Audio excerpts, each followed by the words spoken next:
during our wilderness times, just about everything is tested.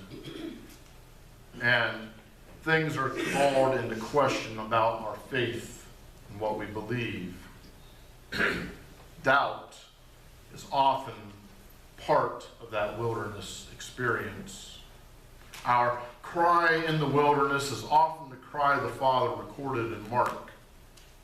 I believe, help my unbelief.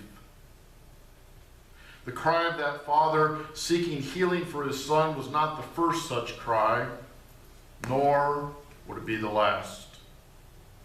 People of faith down through the ages, including the greatest Christian leaders, have experienced doubt in the wilderness times.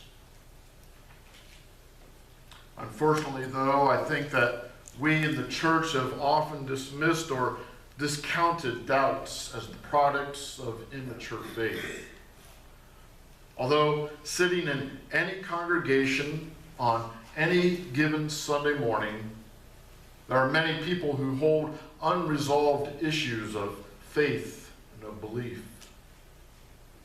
It's critically important that the church be a safe place where these doubts can be raised without the questioner being made to feel like a second-class Christian.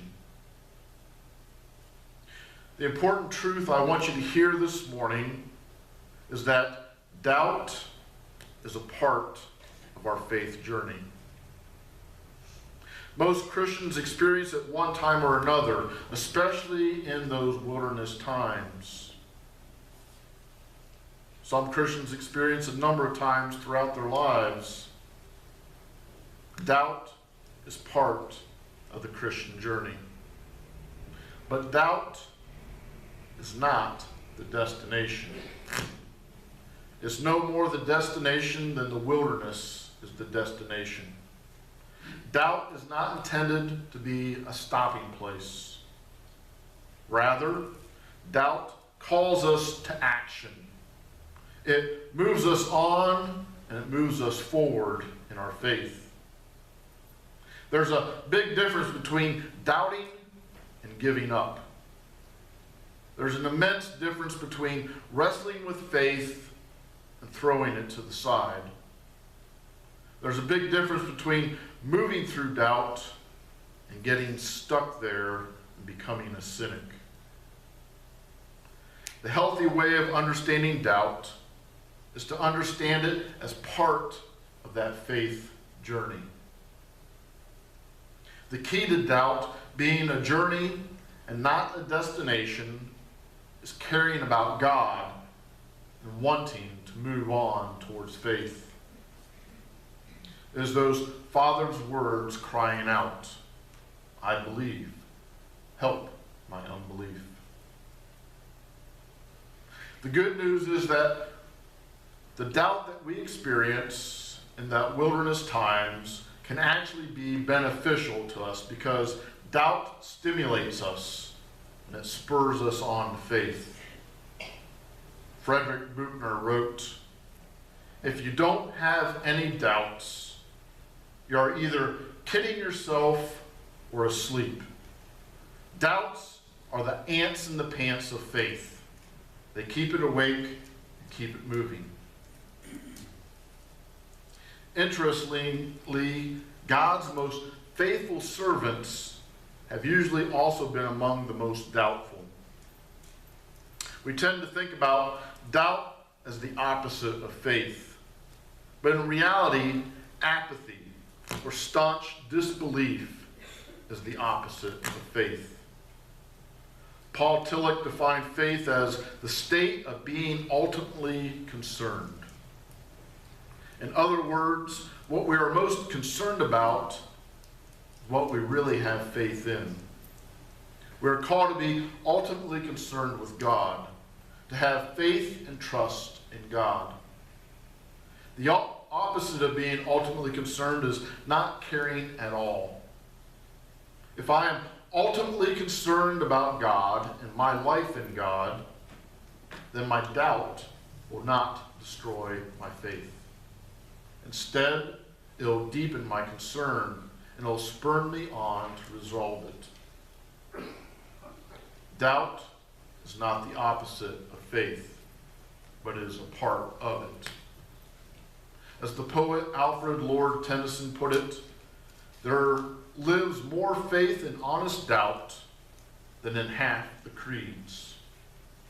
If we look at the lives of those we consider most faith-filled down through the ages, it'd be difficult to conclude that doubt is destructive of faith and is something to be avoided. Rather, we'd have to conclude that one of the marks of a strong faith,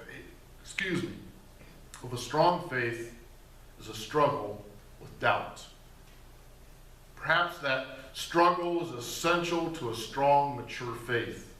In the same way, the struggle of a butterfly emerging from a cocoon is essential to the strength of the new creature. So if doubt is a part of the wilderness experience, what do we do with our doubts? First of all, we should not suppress them. Authentic faith with intellectual honesty and doubt is the foundation of honesty. Ask the questions, continue to search. Don't let your doubts stop up the channels to God.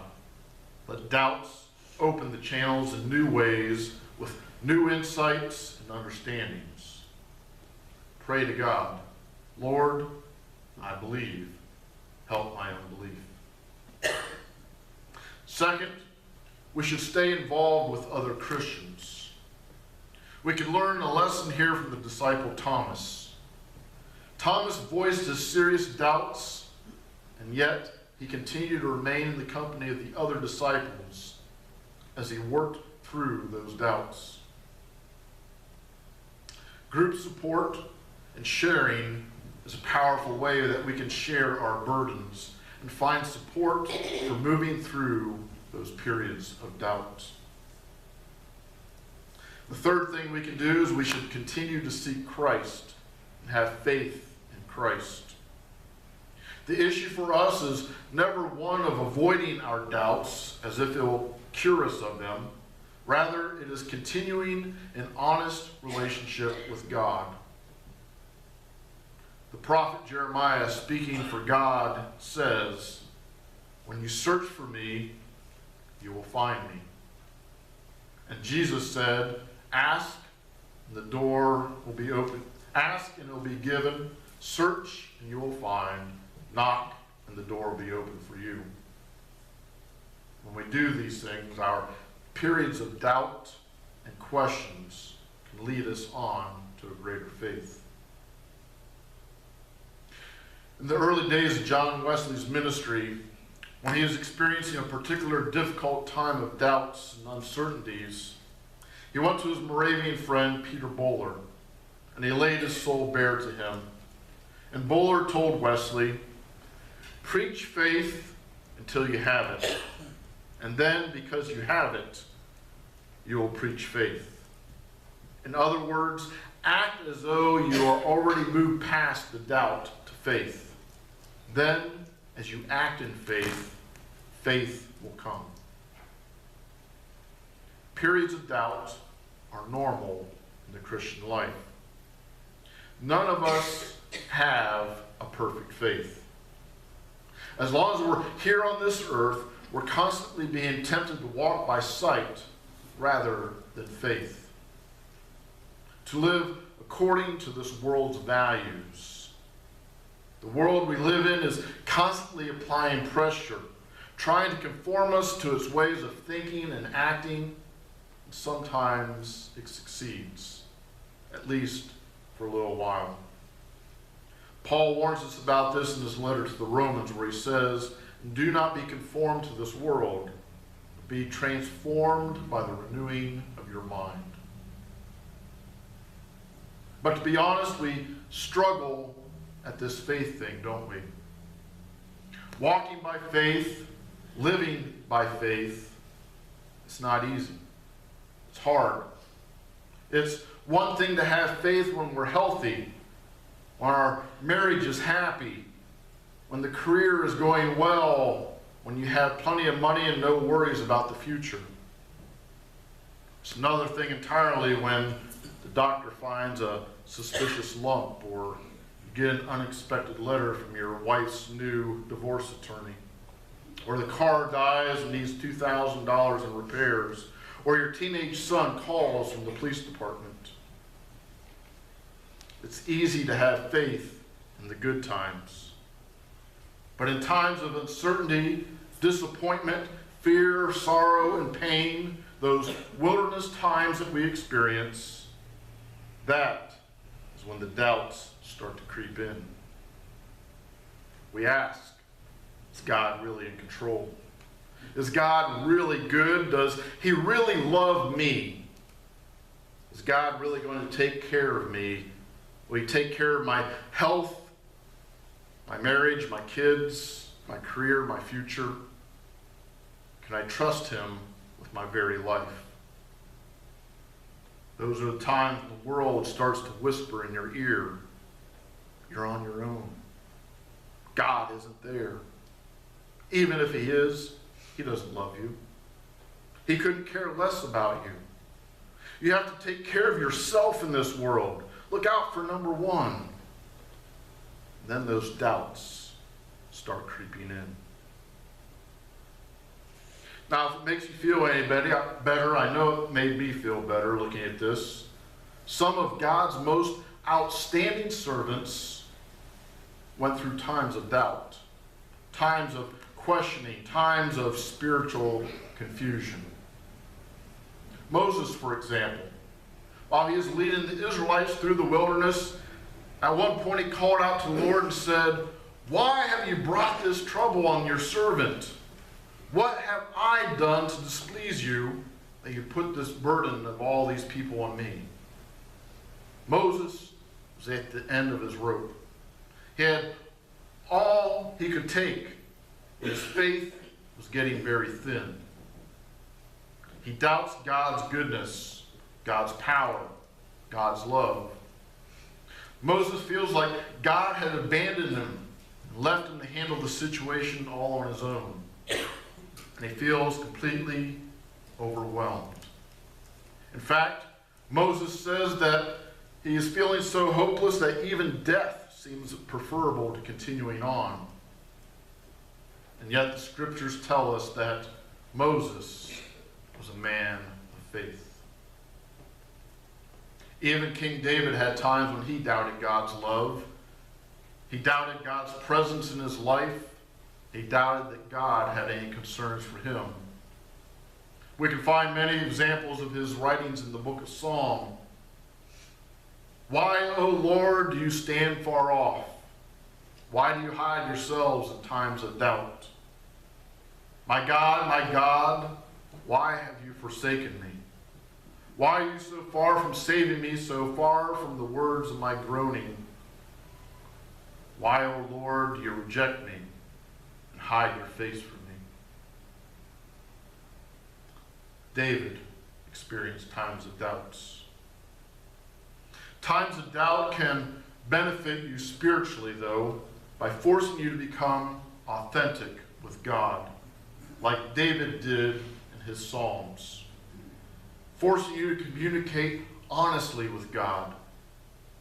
When everything's going fine, we can maintain this facade of faith. We can pretend, put up a good front, appear to all the world like a spiritual, devout Christian. Yet, on the inside, have very little real spiritual life. A time of doubt and spiritual crisis can strip away that false front and bring us to the point of truly communicating with God from our heart.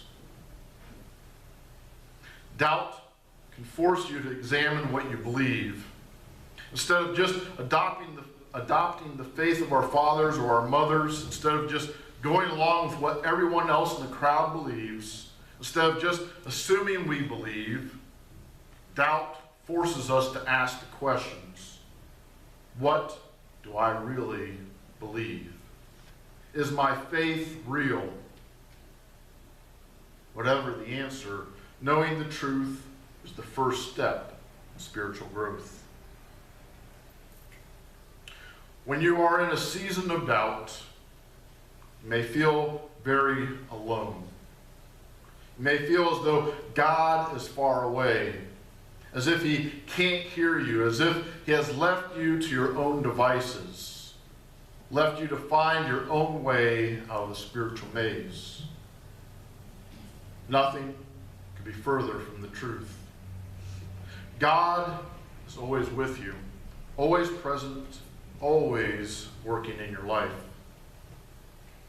Keep seeking, keep knocking, keep asking, and you will find him. And when you do, you'll realize that he was there all the time. Amen.